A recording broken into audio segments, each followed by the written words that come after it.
So today on Living Your Yoga, we are talking about aversion. Hi, I'm Melissa West, and today's Living Your Yoga is on aversion. It's the second of the 5 hindrances, and today I'm joined by Jay Forrest, host of Spiritual Wisdom. Jay's mission is to inspire you to live a peaceful and happy life by learning to think clearly, act wisely, and live mindfully.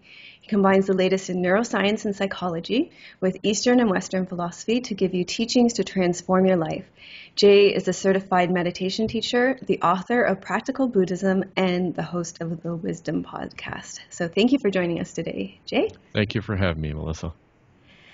So, Jay, I would love for you to start by defining aversion for us. Well, I think the best way is to define it in comparison with what we discussed in the previous one about attachment or desire. So as we face reality, and reality is something we face every day, we have 2 mechanisms. One is we want to grab reality and mold it into what we want. That's the desire or attachment aspect. But there's things within reality that aren't so pleasant, and we want to push it away. That's the aversion. So the reason that we don't see reality as is because we're constantly pushing and pulling on reality, not accepting it as it really is. So aversion is that pulling away or pushing away. And there are different levels to this. There's very subtle levels. For example, you're having a conversation with your husband or your wife, and there's tension in your neck. If you stop and pay attention to your body will tell you a lot of what's going on in your mind. And that tension tells you that you have aversion, but you're not aware of that aversion because the conversation isn't going the way that you wanted it to. So in part of you is pushing it away. It's like, no, and this is in many things that we do. I mean, you teach yoga. There's many positions in yoga that some students may find that they don't really like. It's not that it would hurt them to do it. It's not a thing of safety. It's a matter of that that's not for me. Yeah. And that's a very good opportunity to begin to learn to overcome aversion. Because aversion is actually the thing that keeps us from trying something different. It keeps us in this box of comfort. And this comfortable little box is actually a prison that we put ourselves in. We don't realize sometimes the very thing that we're most averse to is the very thing that's the key to our freedom. And so how do you teach? Tough. It is tough because, I mean, think of all the things in your life that you just, I don't like it. And so what happens? I don't like that. I don't like that person. I don't like that place. I don't like that yoga posture. I don't like. So we go through our entire life being defined by desires that we're not even really fully aware of. Is that really what we want to be defined by? Or do we want to push through and say, no? It's kind of like the old statement, I'll try anything once. That's a very good statement because ultimately you'll find that if you are not controlled by these desires for or against, that you open up a sense of freedom, a sense of space within your life. You become more able to respond to life as it is rather than life as you want it. Do you want a comfortable life? Or do you want an exciting, adventurous life? One that's filled with unknown expansions of awareness, greater connection with reality. Do you want that, or do you want something that's, pretty mundane and boring? So I know I said I was going to have one more question for you, but I actually have 2 more questions for you. Fire away. Okay. So one is really personal, and then one I think is really a bigger question, one that's been coming up for all my students in response to this. So I'll start with the one that's more general, and then I'll start with the one that's personal, but I think applies to a lot of people. Okay, so the one that I told you about that applies to a lot of my students, because we've been doing the classes on aversion for 3 weeks now, and we did it, the way that I framed it was around yoga poses that you avoid the most. And I told you what happened was that people came up with a lot of poses that I felt were actually good to avoid. And so I felt that there was this distinction between aversion that was maybe somewhat skewed. So what ended up happening was I felt people were avoiding poses that were good to avoid. So that there's a difference between aversion and keeping yourself safe. And this could happen on the yoga mat and off the yoga mat. So there could be a healthy aversion. And I think you even spoke to that too in your... Yeah, we come back to, just like we were talking about attachments, having good attachments and bad attachments, or wholesome attachments and unwholesome attachments. There's wholesome aversion and unwholesome aversion. But the problem is, anytime that you look at any philosophy, any system of practice, you got to be careful of absolutizing it. Right, yes. And one of the big things the Buddha taught was the middle way. Yeah, we need moderation. And even in Taoism, if you look at Taoism, the great symbol of Taoism is the yin and yang. You will notice it's a circle, but within the circle it's divided into white and black. But in the middle of the white is the black, and the middle of the black is white. That's because things are not absolute. They're different shades of gray. And we want to get to the balance, the central point, the middle path, because then we will avoid two extremes here. The extreme of not wanting to try anything new, and the other extreme of doing things and positions that maybe are not very healthy for our body, and possibly, some of the yoga positions are way advanced that you should not be trying unless you've gotten to the point of being able to handle that position. And there's other things that, we can kind of say, okay, well, there's a little bit to the right, a little bit to the left. That's fine. But we do want to avoid the extremes of pushing ourselves in positions that are probably not wholesome, helpful.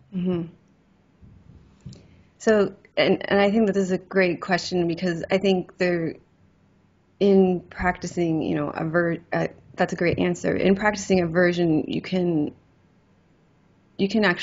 be reckless were you to go headstrong into every experience in your life, right? You shouldn't run out into traffic, right? Yeah. Well, I was just thinking, you put your hand on the stove, it's burning your hand, you go, well, I don't want to pull it away because that's aversion. Right. Yeah, you should pull it away. Right. And sometimes you have to be that clear, because people take the general principle of aversion is bad. And that's a general principle, because you're trying to push away what's there. But the reality is, you can do some things. It comes back to my version of the serenity prayer, which is, may I develop the serenity to accept the things I can change, or to not change, the courage to change the things I can, and the wisdom to know the difference. Yeah, it's about wisdom, isn't it? And discernment. Yeah. And we talk a lot about that in our yoga practice too. I mean, wisdom is actually just the skillful and ethical application of knowledge to life. You need to have skill in doing that. And the skill is being able to know when to and when not to. Yeah. And it is a skill that, unfortunately, many of us have to have years of experience to exactly. be any good at. So this is one. This is my personal question, and one that I think a lot of people go through as well. And this is one where you would say it's your greatest. So some people would call it your Buddha maker, or your greatest learning point on your spiritual path. So for me, this has been true for me, and this is not going to come as any big revelation for anybody. A lot of people know about this for me. So in my lifetime, especially over the last few years, I've experienced chronic migraines. So pain is something that I experience a lot of, and so in working with my meditation teacher, this is something that comes up a lot, how to be with pain. And, I'll go through periods where okay, as a practitioner, trying to be very present with the pain, and then going through periods where being with pain is just, too much, too much. So I'm not even sure where the question is in this, but how aversion, I just feel like there's times when I can be present with pain, times when I'm, of course, averse to pain, right? Well, and this actually, I did an episode on pain, and so the first I'll thing, go and listen to it. yeah, I'm going to go listen to it. the first thing is the pain is there. Okay, Mm-hmm. it's not going to go away just because you don't want it. Not in my So, experience. so the first thing is to accept it. Okay, it is there. It may be an unwanted guest, a noisy neighbor, but it's there. So one of the methods that I use is using awareness, mindfulness meditation, is to go into, in your case, it's migraine headaches. So what you need to do is actually feel the migraine. So often we want to not feel what's going on because it's unpleasant.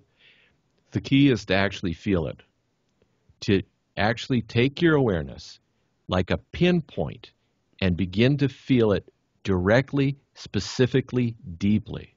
Get into the migraine. Feel it. Feel its vibration. You'll find there's a rhythm to a migraine. Most people don't take enough time to pay attention, but there's a rhythm to a migraine. You know how come I know this? Because I have migraines as well. Yes, So, yeah. and so what I do is I go in and I actually feel. What's weird is at first it increases the pain of the migraine. Mm-hmm, mm-hmm, And so most people just, the minute something gets worse, they pull back. mm-hmm. It's kind of like the hand of the stove thing. But a migraine's not going to go away whether or not you pay attention to it or not.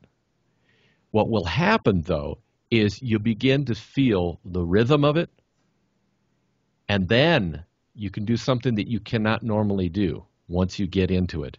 Relax. Mm-hmm. Because pain, the first thing we feel pain is to tense up. Yeah, the bracing. Yep. That's normal. Mm-hmm. I mean, that's a protective measure.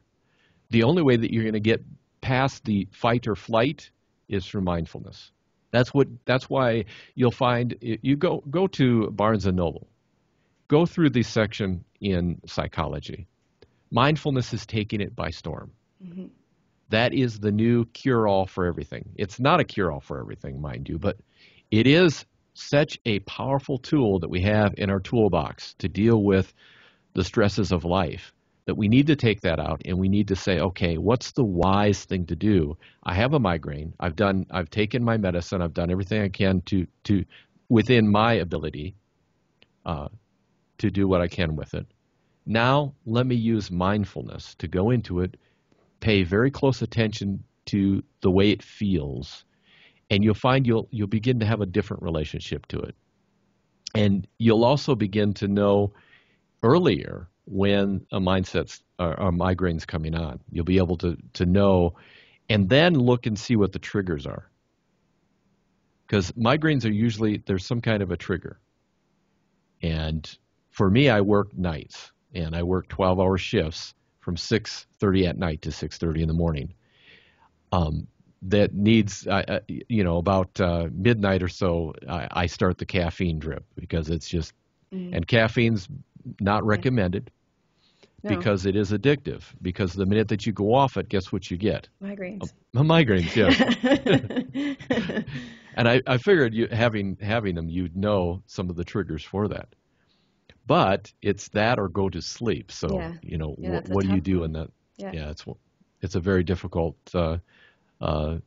trade-off. So what you do is the key is getting to the point where within the pain you can relax, because I find the migraines go away much quicker.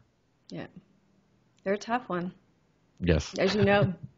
Yeah, yes. That's an interesting.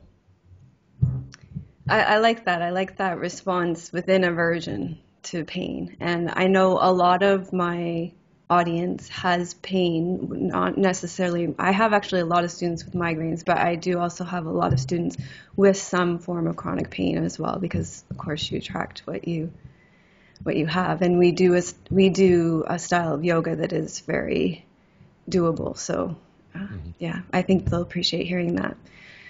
So, actually, we'd love to hear. Let's ask them in the questions then to, if that was helpful for them, how they deal with chronic pain, how aversion comes up for them in chronic pain, and how they deal with it. And if they try that, let us know how that worked for them.